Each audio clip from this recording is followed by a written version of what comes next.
кеше үз тамырларын белергә тиеш. Шул очракта гына аның киләчәге бар.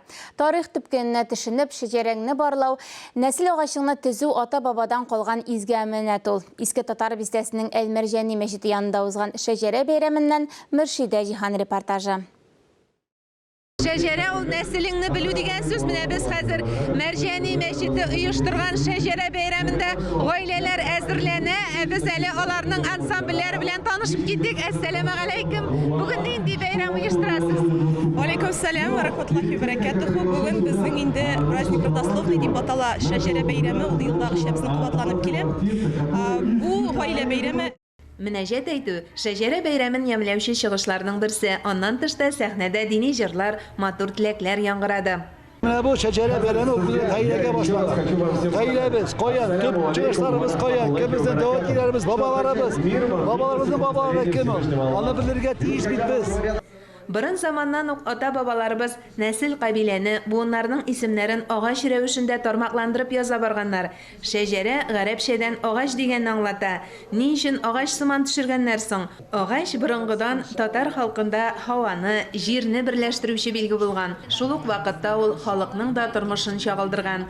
Тамыры үткәнебез, ботаклары киләчәгебез. Минзәләдән Кашапов Хабировлар гаиләсе 12 буын шәҗәрәсен төзеп килгән. 4 шәҗәрәм булачак. Менә икесе аның әзер бүгенге бәйрәмгә шәҗәрә бәйрәменә алып килдек. Икесе монда. Мәсәлән, әлеге шәҗәрәдә 12 буын безнең күрсәтелгән.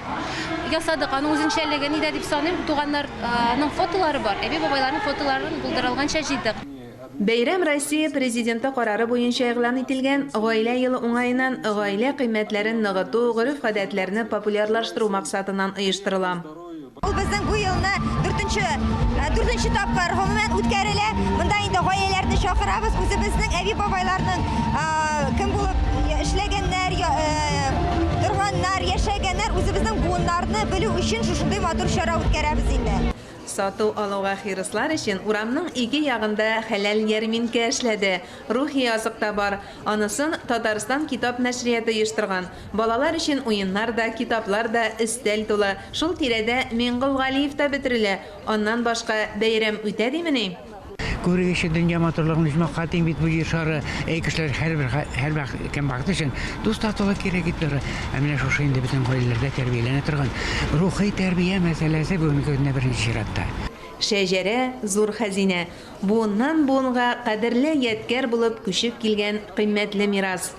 Мин өметләнәм, шушы бәйрәмнән соң тагында менә шәҗәрә турында күбрәк кызыксынып, катнашып, алга таба да үзләребезнең нәселләребезне белү турында күбрәк информация җырлар.